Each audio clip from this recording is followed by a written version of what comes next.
क्या हाल है मेरी जनता के। Good morning sir. Good morning बालका, गुड मॉर्निंग। तो आज की कथा का नाम है न्यूट्रिशन इन प्लांट्स। तो यार सबसे पहले एक बात अपने दिमाग में घुसा लो कि अगर सेवेंथ में किसी चैप्टर में सबसे ज्यादा डेफिनेशन और एक्सप्लेनेशन है ना तो वो ये वाला और इसके अगले वाला है। तो इस कथा को पूरा ध्यान लगा के सुनना। अब इस कथा का शुरुआत हम सबसे पहले एक डेफिनेशन से ही करेंगे। Nutrients, what are nutrients. तो यारो तुमने 6th क्लास में पढ़ा होगा कि food is essential for all living organism, यानी फूड सारे ऑर्गेनिजम्स के लिए बहुत ज्यादा जरूरी है।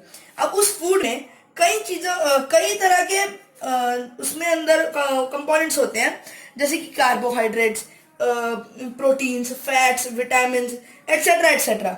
इन ये सारे कंपोनेंट्स होते हैं जो फूड के। इन कंपोनेंट्स को हम कहते हैं न्यूट्रिएंट्स, यानी न्यूट्रिएंट्स है components of food.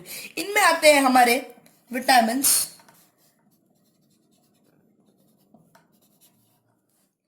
Proteins, carbohydrates और कैल्शियम।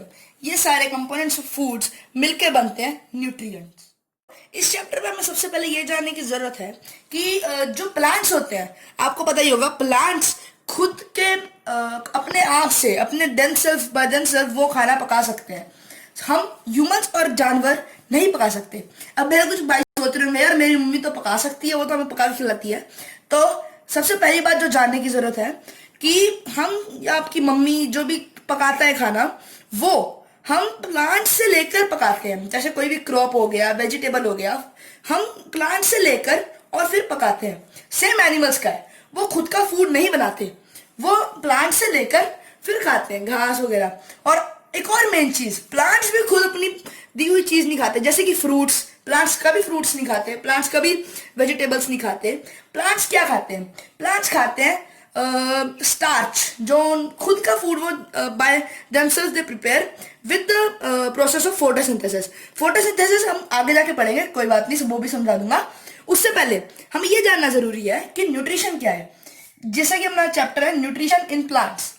न्यूट्रिशन इन प्लांट्स, अब न्यूट्रिशन क्या होता है? सबसे पहले यार न्यूट्रिशन होता है अगर कोई भी प्लांट, ठीक है, अपने आप से बना के अपना खाना लेता है। हम प्लांट से लेते हैं, एनिमल्स भी प्लांट से लेते हैं। तो जिस मोड में यानी जिस तरीके से हम न्यूट्रिएंट्स लेते हैं, जो मैंने अभी समझाया, न्यूट्रिएंट्स जो होते हैं, जिस मेथड से या जिस मोड से हम न्यूट्रिएंट्स लेते हैं उस मोड को कहते हैं न्यूट्रिशन। तो न्यूट्रिशन के अलग अलग मोड्स होते हैं। 3 modes of nutrition, actually modes नहीं है, अब 3 मोड्स होते हैं, ऑटोट्रॉफिक, हेटेरोट्रॉफिक और सेप्रोट्रॉफिक। जो लिविंग बीइंग यानी प्लांट्स हो गया, जैसे खुद से खाना बनाते हैं, जो लिविंग बीइंग खुद से खाना बना के खुद खाते हैं, यानी सिर्फ खुद के लिए बना के खुद खाते हैं, वो होते हैं ऑटोट्रॉफ्स। उनका मोड ऑफ न्यूट्रिशन होता है ऑटोट्रॉफिक, और ऐसे लिविंग बीइंग्स को हम कहते हैं ऑटोट्रॉफ। अब इनमें एग्जांपल आ गया हमारा प्लांट्स। अब अगेन हेटेरोट्रॉफ्स। हेटेरोट्रॉफ्स क्या होते हैं? जो खाने के लिए किसी और पर बेस्ड होते हैं, जैसे कि हम जानवर। ये जैसे जानवर घास खाते हैं, फूल पत्ते खाते हैं, जो कि कौन देता है? प्लांट्स देते हैं। और हम क्या खाते हैं? हम वेजिटेबल्स खाते हैं, हम भी रूट्स खाते हैं। तो वो कौन सा मोड हुआ? हम किसी के ऊपर डिपेंड हो रहे हैं। मतलब वैसे तो लोग कहते हैं कि लाइफ में इंडिपेंडेंट होना चाहिए, लेकिन अब यार जो प्रकृति ने दिया उसके निर्भर रहना ज्यादा जरूरी है। हेटेरोट्रॉफ्स हम जैसे लोग यानी animals and human beings. And लिखूंगा क्योंकि बहुत सारे एग्जांपल्स हैं, एनिमल्स, ह्यूमन बींग्स यानी हम, और एक्सेट्रा। तो हेटेरोट्रॉफ्स में क्या होता है? जो किसी और होस्ट के ऊपर बेस्ड होते हैं, किसी और पे डिपेंड होके खाते हैं। अब वहीं यारो तीसरा है सेप्रोट्रॉफ।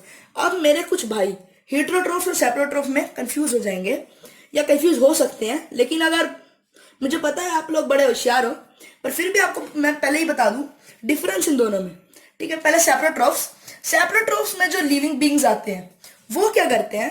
अब जैसे हेटेरोट्रॉफ में एनिमल्स, ह्यूमन बींग्स जो होते हैं वो किसी और पर डिपेंड होके खाते हैं। सेप्रोट्रॉफ में भी वो किसी और पर डिपेंड होकर खाते हैं, लेकिन उसमें डिफरेंस ये है कि एनिमल्स और ह्यूमन बींग्स जो खाते हैं वो फ्रेश आइटम या फिर अच्छी चीज, ऐसे सब खाते हैं। जो सड़ा हुआ मांस नहीं, सड़ा हुआ चीजें नहीं खा सकते। लेकिन सैप्रोट्रोफ्स क्या होते हैं यारो? सैप्रोट्रोफ्स में हमारा एग्जांपल आता है फंगी। अब आप करके मत देखना, पर एक एक्सपेरिमेंट है, करके देखोगे मम्मी ने जुतियां मारनी है। सैप्रोट्रोफ्स क्या होते हैं? जो अगर आप किसी ब्रेड को, ठीक है, ब्रेड को आप ऑन ओपन एयर में रख दोगे तो 3-4 दिन बाद अगर आप नोटिस करोगे उस पर पीली सी परत जमने लग जाएगी, कभी पीली हो जाएगी, और उसको और दिन रखोगे हरी, फिर काली। वो जो चीज, वो जो काली परत और पीली परत और हरी परत होती है, वो होती है फंगी। फंगी एक सैप्रोट्रोफ्स का एग्जांपल होता है। यानी सैप्रोट्रोफ्स जो होते हैं वो खाते हैं डेड एंड डिकेइंग मैटर से। हिट्रोट्रोफ्स और सैप्रोट्रोफ्स दोनों डिपेंड करते हैं किसी और पर, लेकिन हिट्रोट्रोफ्स अच्छा खाना खाते हैं, आप ये समझ लीजिए, अच्छा खाना खाते हैं। और सैप्रोट्रोफ्स होते हैं वो फीड करते हैं, यानी दे फीड, यानी वो खाते हैं डेड और डिकेइंग मैटर, यानी मरा हुआ या सड़ रहा हुआ। अब जब आप ब्रेड को रख दोगे 3-4 दिन के लिए तो वो सड़ना शुरू हो जाएगा, और फिर इसी सड़े हुए ब्रेड पे आपको परत दिखेगी पीली, फिर कुछ दिनों बाद हरी, फिर काली भी हो जाती है। वो परत होती है हमारी फंगाई की। तो इसी के साथ यारो आज इसी यहीं पे समापन करते हैं, आगे कंटिन्यू करेंगे इस चैप्टर को। तो मिलते हैं आपसे पार्ट 2 में, तब तक के लिए गुड बाय।